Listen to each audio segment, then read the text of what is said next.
Friend good afternoon जय जगन्नाथ।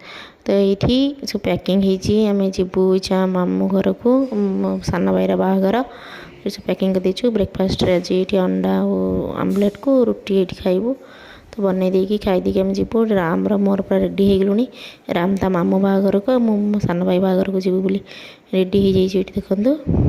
आपन कहते आम तो गाँव थी ए कौन भुवनेश्वर केमती पलि आसलु। एक्चुअली किस दिन पूर्व राम टे देह खराब होता मैंने सीरीयस हो जाता तो ताको आनी मेडिकल आम आडमिशन करदेलु।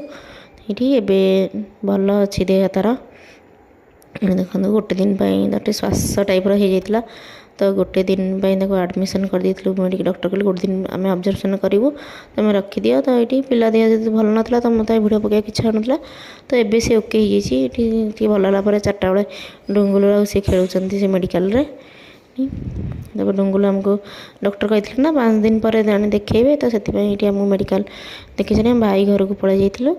तापर डुंगुल आमको छाड़ देकी सी पलैते गाँव को तो ये सान भाई बाहागर बोले आम डायरेक्ट से आसबू तो ये सब रेडी हो जाइए बैग पैक कर दी पलि आसलु बोली बाहागर एंजॉय कर कटक दे जेहेतु जाऊँ तो दहीबरा तो टिके निहाती खिया ना तो ये आम भाउजर मोर जा खाईलु।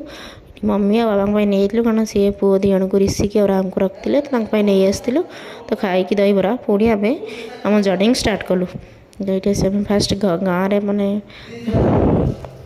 फास्ट आम गाँव में धलीपंगे आम फास्ट मुँह मारिकी मामा घर को आसबू तो फास्ट आम गाँव को पलि जाइलु।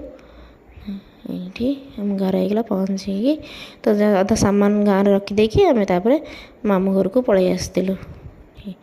ये आनिकी बाहागर मैरेज वीडियो सब आसो हल्दी मेहंदी सब आसो टे लेट आसो किंतु सब आसो आप देखिए वीडियो केमती भल लगे लाइक शेयर सब्सक्राइब करेंगे। रही जय जगन्नाथ।